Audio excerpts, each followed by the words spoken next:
የጌታ ጸጋና ሰላም ይብዛላችሁ። እንዴት ዋላችሁ? ሁሉ ሰላም ነው?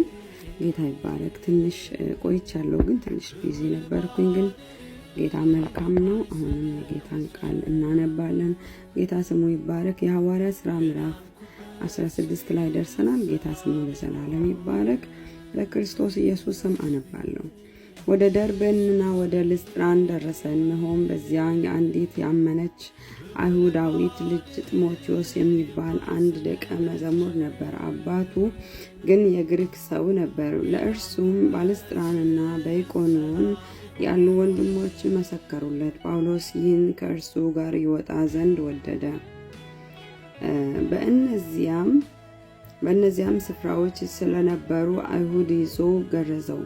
አባቱ የግሪክ ሰው እንደሆነ ሁሉ ያውቁ ነበርና በከተማዎቹ ሲዞሩ በኢየሩሳሌም የነበሩት ሐዋርያትና ሽማግሌዎች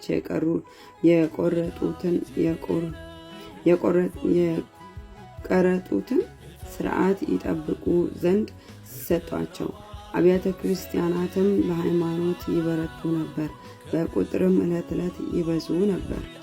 በእስያም ቃሉን እንዳይናገሩ መንፈስ ቅዱስ ስለከለከላቸው በፍርግያና በጋላትያ አገር አለፉ። በሚስያም አንጻር በደረሱ ጊዜ ወደ ቢታንያ ይሄዱ ዘንድ ሞከሩ። የኢየሱስ መንፈስ አልፈቀደላቸውም።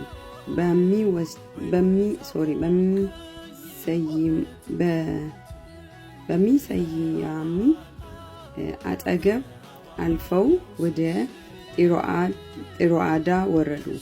ራእይም ለጳውሎስ በሌሊት ታየው። አንድ የመቄዶንያ ሰው ወደ መቄዶንያ ተሻገረና እርዳን እያለ ቆሞ ሲለምነው ነበር። ራእዩንም ካየ በኋላ ወዲያው ወደ መቄዶንያ ልንወጣ ፈለግን፣ ወንጌልን እንሰብክላቸው ዘንድ እግዚአብሔር እንደጠራን መስሎናልና። ከጢሮአዳም ተነስተን በቀጥታ ወደ ሳሞትራቄ በነገውም ወደ ናፉሌ በመርከብ ሄደን ከዚያም ወደ ፊልጵስዩስ ደረሰን። እርሷም የመቄዶንያ ከተማ ሆና የወረዳ ዋና ከተማና ቅኝ አገር ናት። በዚያችም ከተማ አንዳንድ ቀን እንቀመጥ ነበር። በሰንበት ቀንም ከከተማው በር ውጪ የጸሎት ስፍራ በዚያ መሆኑን ስላሰበን ወደ ወንዝ አጠገብ ወጣን። ተቀምጠንም ለተሰበሰቡት ሴቶች ተናገረን።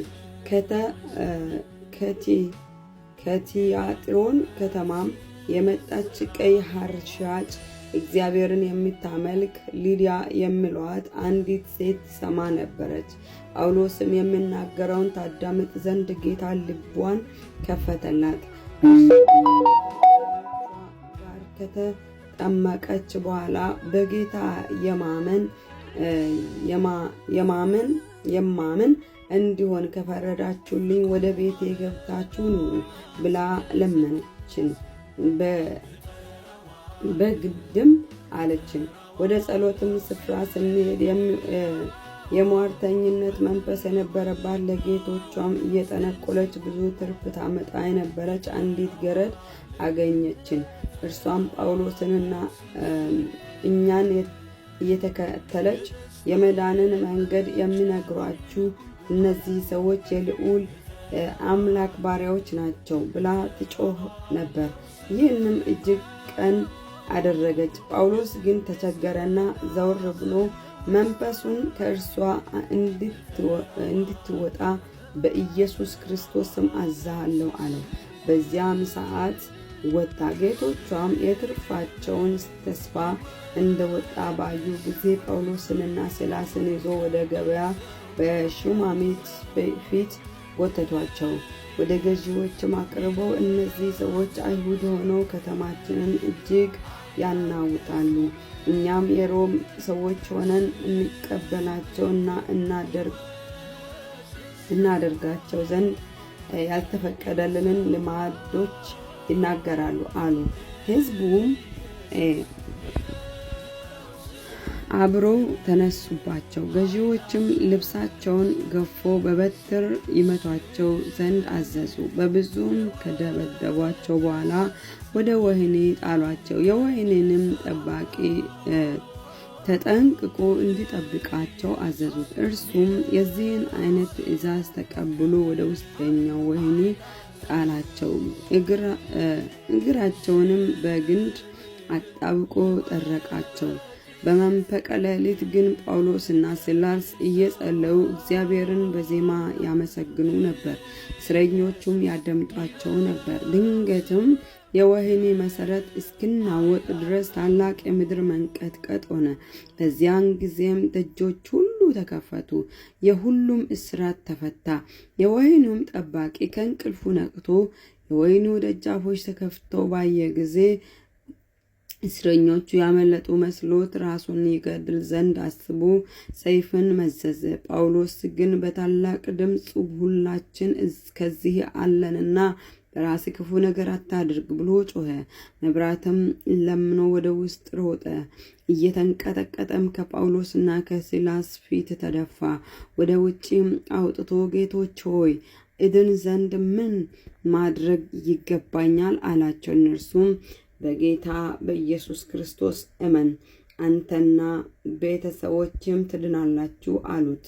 ለእርሱና በቤቱም ላሉት ሁሉ የእግዚአብሔርን ቃል ተናገሯቸው። በሌሊትም በዚያች ሰዓት ወስዶ ቁስላቸውን አጠበላቸው። ያን ጊዜውንም እርሱ ከቤተሰቦቹ ሁሉ ጋር ተጠመቀ። ወደ ቤቱም አውጥቶ ማዕድ አቀረበላቸው። በእግዚአብሔርም ስላመነ ከቤተሰቦቹ ሁሉ ጋር ሐሴት አደረገ። በነጋም ጊዜ ገዢዎቹ እነዚህን ሰዎች ፍታቸው ብሎ ሎሌዎቻቸውን ላኩ። የወህኒውም ጠባቂ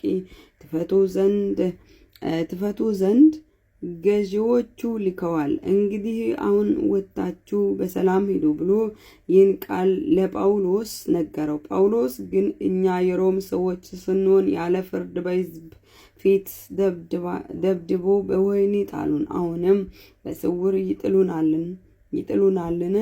አይሆንም፣ ራሳቸው ግን መጥተው ያውጡን አላቸው። ሎሌዎቹም ይህን ነገር ለገዢዎች ነገሩ። የሮም ሰዎችም እንደሆኑ በሰሙ ጊዜ ፈሩ። መጥተውም